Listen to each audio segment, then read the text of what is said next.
हाँ माँ, बोलो। हेलो बेटा। तेरे पापा अभी तक घर नहीं आए और ना ही अमन आया है। बेटा उनको एक बारी फोन करना। पता नहीं कहाँ रह गए वो लोग। मुझे बहुत घबराहट हो रही है। मैं कहाँ ढूंढूं उन्हें। उन्हें फोन करना बेटा। तू रो मत माँ, मैं करता हूँ कॉल। और वैसे भी तुझे क्या लग रहा है, मेरे कॉल करते ही वो फोन उठा लेंगे? और क्या मैंने सुबह से कोई कॉल नहीं की होगी उन्हें? वैसे भी ऐसा आज तक उन्होंने मेरे लिए कोई काम नहीं किया जिसकी वजह से मैं उन्हें अपना बाप समझ सकूं। और ये दुनिया मुझे उनका बेटा। तू छोड़ ये सब, मैं घर आके देखता हूँ। जल्दी आ जाओ बेटा।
क्या हुआ माँ, पापा आए नहीं क्या अभी तक? माँ, आप तो चुप हो जाइए माँ।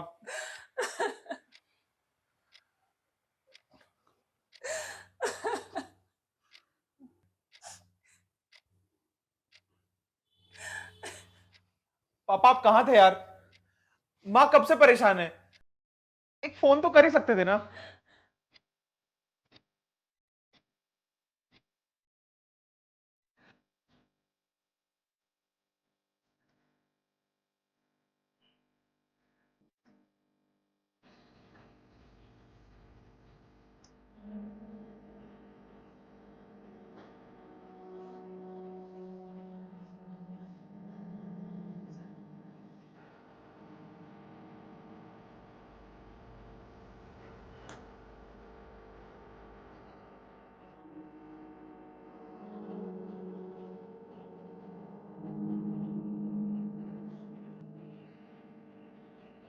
पापा, क्या हुआ है? आप भाई की वजह से परेशान हो क्या? बोलो ना। आप बताओ ना पापा, मैं सब ठीक कर दूंगा। अब मुझे बताओ, किस बात की टेंशन है? क्या हुआ? क्या पूछ रहा है तू? तेरे को बताकर होगा भी क्या? 14,000 की नौकरी करता है, कुछ नहीं कर सकता। मेरी सारी प्रॉब्लम सॉल्व कर सकता है क्या? अरे कम से कम कोई प्रॉब्लम क्रिएट तो नहीं कर रहा। और आप दोनों बाप बेटे की वजह से माँ अलग परेशान रहती है। और जितना भी कमा रहा हूं ना पापा, कोशिश तो कर रहा हूं ना, आपके बड़े बेटे की तरह नहीं कि हार मान के घर में बैठ जाऊं। और माँ को क्यों संभालना पड़ता है आप दोनों बाप बेटों का ड्रामा? अमोल, कैसे बात कर रहा है? पापा है वो तेरे। अरे पापा है तो पापा वाली जिम्मेदारी तो समझे माँ। और भाई, भाई तो अभी तक घर में नहीं आया है। मैं अकेला इस घर को चला रहा हूँ, कुछ भी करके। तेरी मदद नहीं कर सकते तो कम से कम सरदर्द तो ना बने। कमाई तो 2 वक्त की रोटी भी नहीं मिलती हमें माँ। मेरा भी मन है माँ कि माँ दोनों को एक ऐसी जिंदगी दूं जो बाद में भी माँ बाप के पास हो। इसलिए मेरी इतनी मदद करो कि मैं चैन से इस घर में रह पाऊं।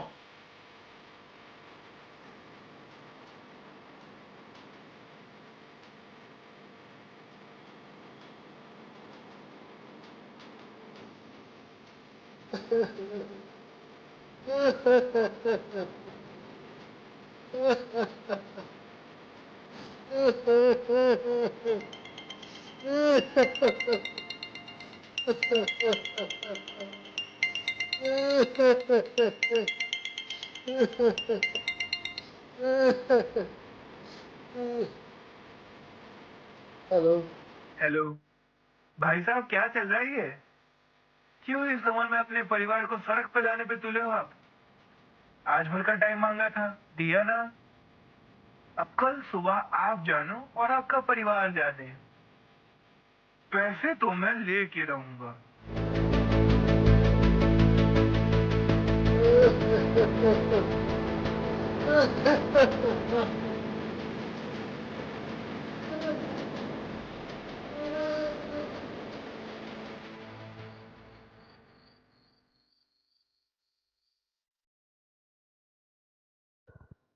अमोल, अमोल, अमोल, अपने पापा को देख बेटा।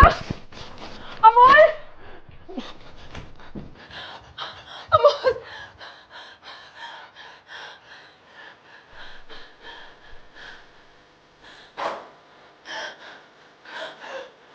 पापा, पापा, पापा, पापा,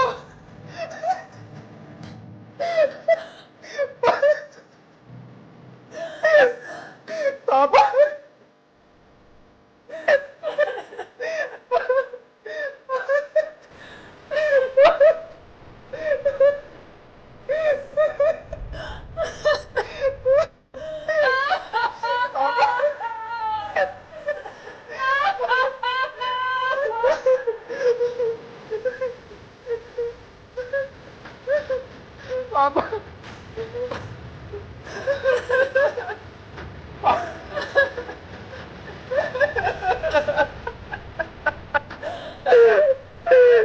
पापा, ये क्या किया?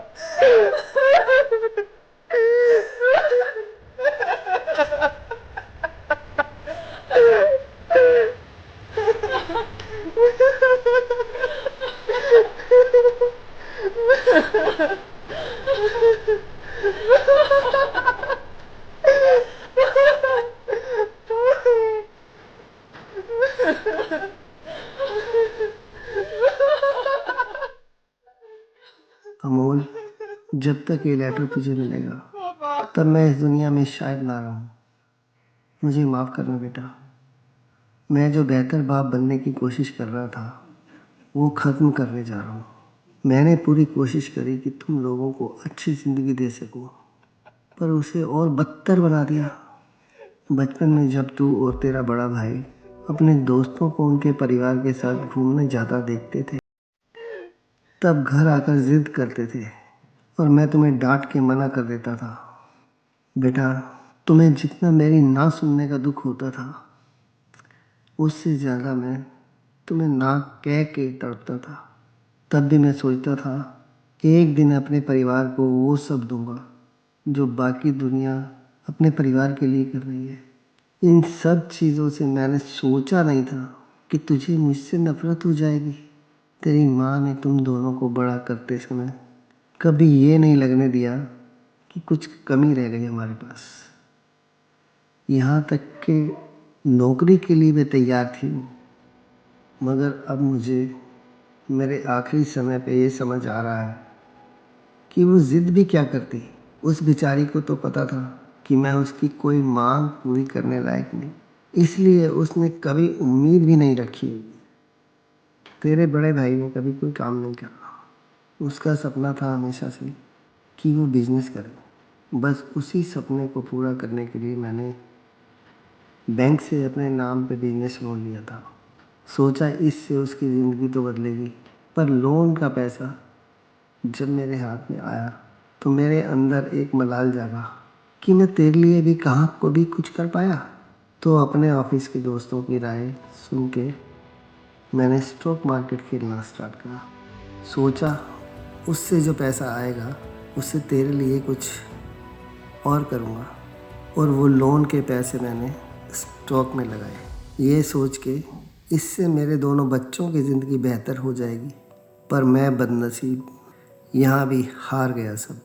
और फिर जब लोन भरने के लिए मैंने घर गिरवी रखा, सोचा वहाँ से जो पैसा आएगा उससे कर चुका के ओवर टाइम करके बाद में घर छुड़ा लूँगा। और मैंने घर गिरवी रखा। परिवार के लिए ये सब भी मैं झेल लेता, मगर मैंने सब खत्म कर दिया। मैंने वो पैसे अमन को दिए कि वो रिकवरी एजेंट तक वो पैसे पहुंचा देगा, इस डर से कि अगर वो एजेंट घर आता तो हमारे पूरे परिवार को मोहल्ले के आगे जलील करता। मगर अमन ने भी मुझे मेरी किस्मत की तरह धोखा दिया। वो पैसे लेकर गायब हो गया। मैंने उसे कई बार कॉल करा, उसके दोस्तों के घर जाके उसे ढूंढा, पर उसने फ़ोन नहीं उठाया, ना वो कहीं मिला। वो हमेशा घर छोड़ के जाने की बात करता था, हमसे दूर जाने की। हो सकता है वो चला गया हो, पर अब मैं बैंक से ओवर टाइम की भीख नहीं मांग सकता। वो लोग मेरी एक सुनने को राज़ी नहीं थे। बस इसी बदनामी के डर से मैंने ये कदम उठाया। शर्मिंदा हूँ, तुम लोगों को मुंह दिखाने की हिम्मत नहीं रही है। मैंने बहुत सोचा, मैं अब इससे ज़्यादा जलील ज़िंदगी और नहीं जी सकता। मैं हार गया हूँ, हो सके तो माफ़ कर देना।